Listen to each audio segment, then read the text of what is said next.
Bom dia, meninos e meninas. Hoje, então, dando continuidade aos nossos estudos sobre pré-modernismo, nós vamos estudar Monteiro Lobato, tá?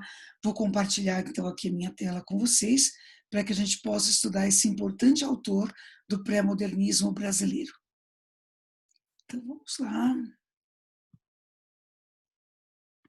Prontinho. Então, nós vimos na aula anterior que dentro do pré-modernismo o que existe basicamente é uma mistura de tendências, lembra? Então, é um período de transição, e nesse período de transição nós temos um pouquinho de cada movimento. O código, portanto, ele é antigo, ele é conservador, mas a parte moderna é o conteúdo que vai trazer essa crítica social aberta, né, de que nós falamos a vocês, que é tão importante dentro do pré-modernismo. O autor que nós vamos estudar hoje é Monteiro Lobato, que acabou se popularizando basicamente por duas situações, né?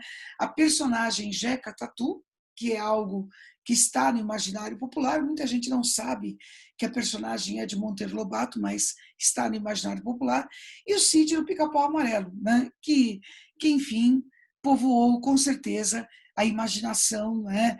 E povoou aí a experiência infantil com literatura de muitos de vocês. As obras de Monteiro Lobato, elas são basicamente obras regionais. Então, existem as obras regionais, que são os livros de contos. Esses contos são ambientados principalmente na região do Vale do Paraíba, em São Paulo, e vão trazer a personagem do caboclo.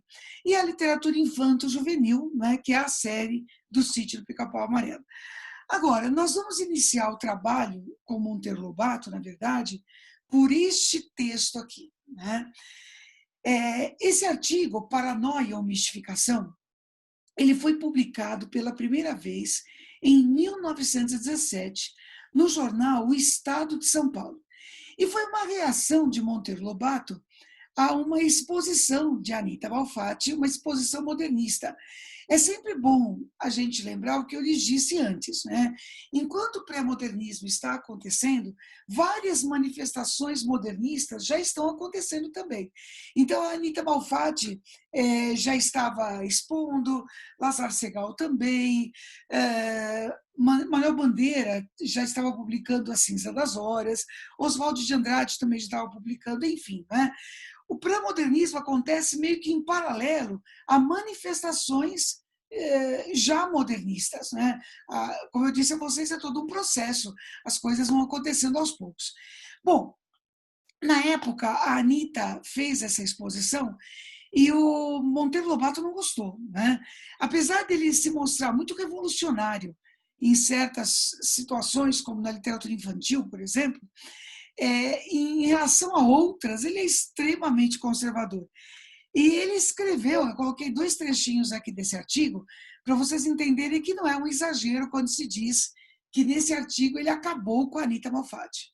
Há 2 espécies de artistas, uma composta dos que veem normalmente as coisas, e, em consequência disso, fazem arte pura, guardando os eternos ritmos da vida, e adotados para a concretização das emoções estéticas dos processos clássicos dos grandes mestres. Esses aí são os normais, na visão do Monteiro Lobato.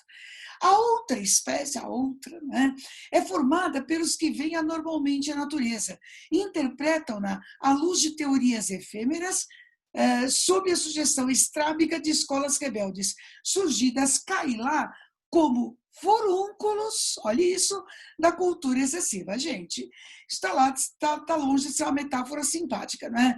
Chamar a escola moderna, essa nova escola literária, de furúnculos da cultura excessiva, vamos combinar que isso vai pegar um pouquinho pesado, né? São produtos do cansaço e do sadismo de todos os períodos de decadência. São frutos de fins de estação, bichados ao nascedouro. Então, ele detona. Simples assim. Ele acaba, né, com a raça da Anita Malfatti. Por que esse artigo ele se tornou assim tão importante? Olhem as obras da Anita Malfatti, de que o Monteiro Lobato não gostou. Porque, na época, como eu disse, manifestações modernistas já estavam acontecendo. E Mário e Oswaldo de Andrade leram esse artigo, né? Leram e entenderam que estava na hora de começar a responder a essa elite intelectual, né? E mostrar que as coisas estão mudando. E esse artigo, o Paranoia e Mistificação, ele acaba sendo a gota d'água para a Semana de Arte Moderna. Essa é a importância que esse artigo teve, né? Essa é a importância. O fato foi isso que motivou o Mário e o Oswald, não é, a fazer esse fenômeno que nós vamos estudar mais adiante, que foi a Semana de Arte Moderna. Como eu disse a vocês, né, o Monteiro Lobato também desenvolve uma literatura regional, né? E essa literatura regional, ela se passa no interior de São Paulo. Então, é o que a gente chamaria, genericamente, de caipira, né? É o caboclo, tá certo? É o caboclo que vive no Vale do Paraíba, né? E a maneira como esse caboclo lida com a terra e que lida com essas situações. Olha, gente, a linguagem continua sendo tradicional, tá certo? O Monteiro Lobato, ele é pré-modernismo e ele não traz inovações linguísticas. É um português que ainda lembra esse português do século XIX. Por que a obra se chama urupês? Não é? Urupês é o nome de um parasita que, quando dá assim no tronco das árvores, vai corroendo, corroendo, corroendo, não é? Até acabar com tudo, tá certo? Até, enfim, matar a planta. Pois esse parasita, aqui tem nome, né? Chama-se Jeca tatu. É aí que o Monteiro Lobato pega pesado com o caboclo. Muitas vezes tendo até uma visão bastante preconceituosa em relação a esse caboclo. O Jeca Tatu é aquele que hoje eu não vou trabalhar porque eu estou assim muito cansado. Hoje eu não vou trabalhar porque eu estou doente. Hoje eu não vou trabalhar porque está chovendo. Hoje eu não vou trabalhar porque hoje é domingo, é fim de semana, é domingo, e domingo ninguém trabalha. Ou seja, o Jeca Tatu é um folgado. Ele é um indivíduo que, além de não gostar de trabalhar, por exemplo, na roça do Jeca só cresce mandioca, né? Porque, segundo Monteiro Lobato, a mandioca é um pão que nasce pronto. Né? O indivíduo não tem muito trabalho, ele espeta a rama ali, tá certo? E, enfim, vai nascer a planta, depois ele tira a raiz, né? A raiz, quando cozida, aí se passa do ponto, vira aquela massa, é um pão que nasce pronto, não dá muito trabalho. Então, é isso, ele pratica a queimada no solo porque ele é folgado mesmo. Gente, o fato é que Monteiro Lobato coloca nas costas do Jeca a culpa de todos os males, né? De todos os erros, né? Enfim, de todo o atraso do país. Mas o Monteiro Lobato vai viver o suficiente para criar mais adiante a personagem Zé Brasil. E a personagem Zé Brasil foi a maneira que ele encontrou de pedir desculpas ao Jeca.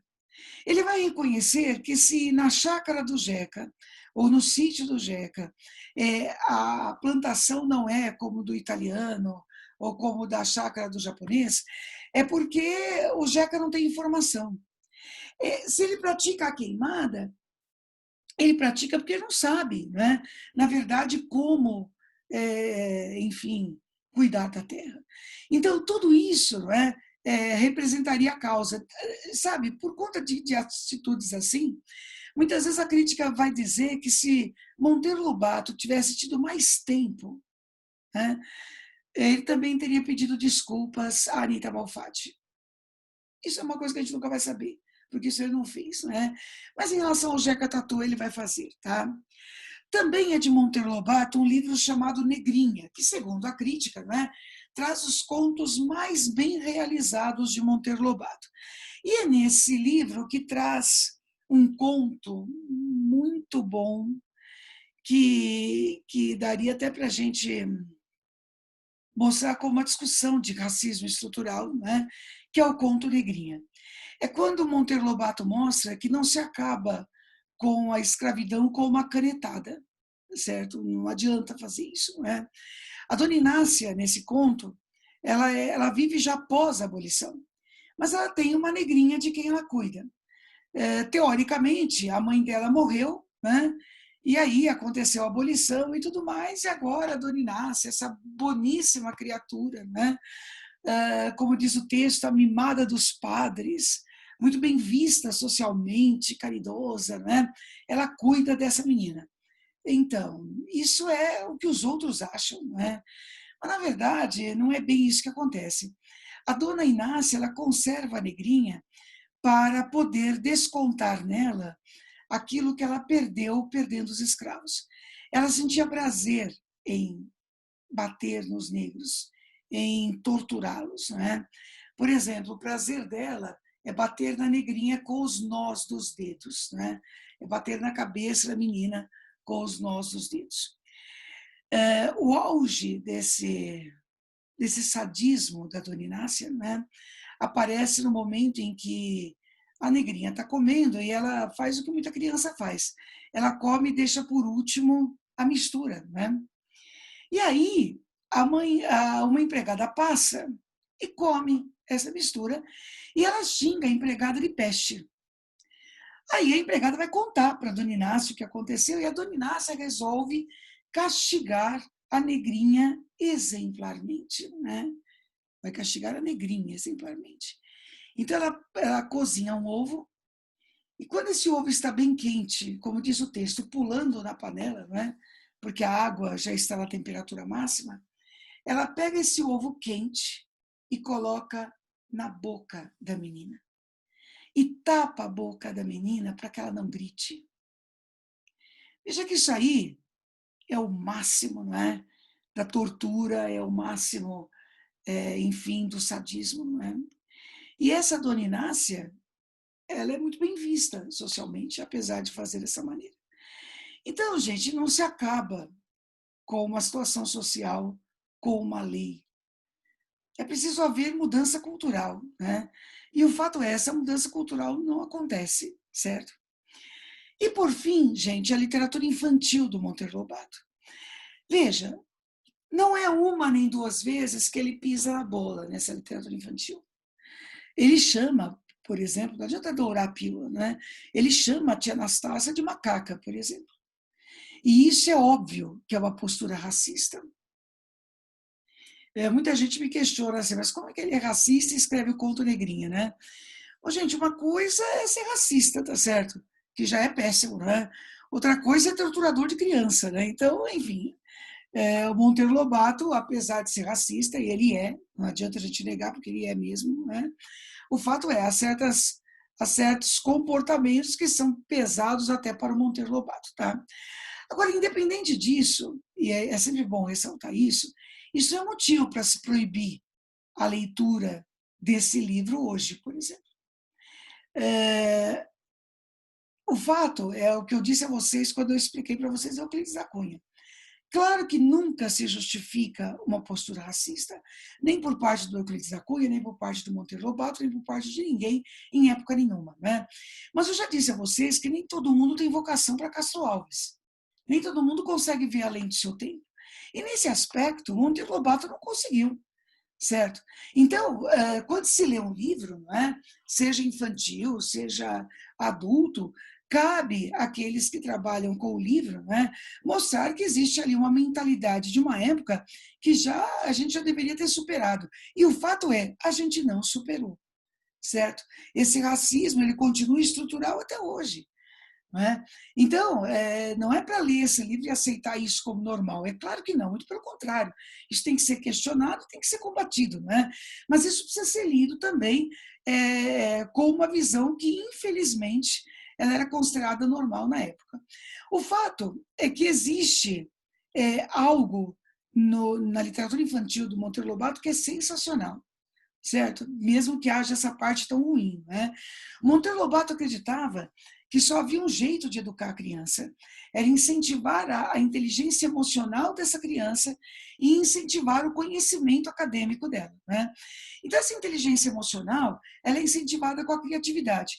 Isso explica, né, a viagem ao céu, a viagem ao fundo do mar, a boneca que fala, o Visconde de Sabugosa, enfim, tudo isso é para estimular a criatividade, não é? E isso é fundamental para o desenvolvimento da criança. Agora, muitas vezes, o Monteiro Lobato foi acusado de didatismo, né? Porque ele tem livros como Emília no País da Gramática, Emília no País da Matemática, Serões de Dona Benta, que trazem aí aulas básicas de história e geografia, o Poço do Visconde, noções de química e física, enfim, isso tem a ver com o fato do Monteiro Lobato acreditar que a criança precisava de informação. Então, ela precisa do estímulo à imaginação e precisava da informação. Agora, o que tornou essa obra considerada perigosa na época e até recomendada a ser proibida nas escolas, né, é o fato dessa obra ter sido considerada comunista. Quem já leu o Sítio do Pica-Pau Amarelo, às vezes fica pensando onde, né? Mas existe sim. Gente, no Sítio do Pica-Pau Amarelo ninguém manda. Todas as decisões são tomadas em conjunto. Mesmo a criança, quando ela vai fazer uma viagem para o céu, uma viagem para o fundo do mar, né, ela comunica aos adultos que ela vai fazer isso. Né? Ela não vai pedir para fazer isso. As decisões são tomadas em conjunto. Né? E a voz rebelde no Sítio do Pica-Pau Amarelo é a voz da Emília. A voz da Emília é a voz de Monteiro Lobato dentro do sítio. Certo? Então, existem coisas muito legais na literatura infantil de Monteiro Lobato que faz, né, com que ele esteja entre aí os melhores exemplares, né, que existem aí de literatura infantil. Tá? Essas personagens aqui, ó, são as que se transformaram nas personagens do sítio depois, na série de TV, enfim.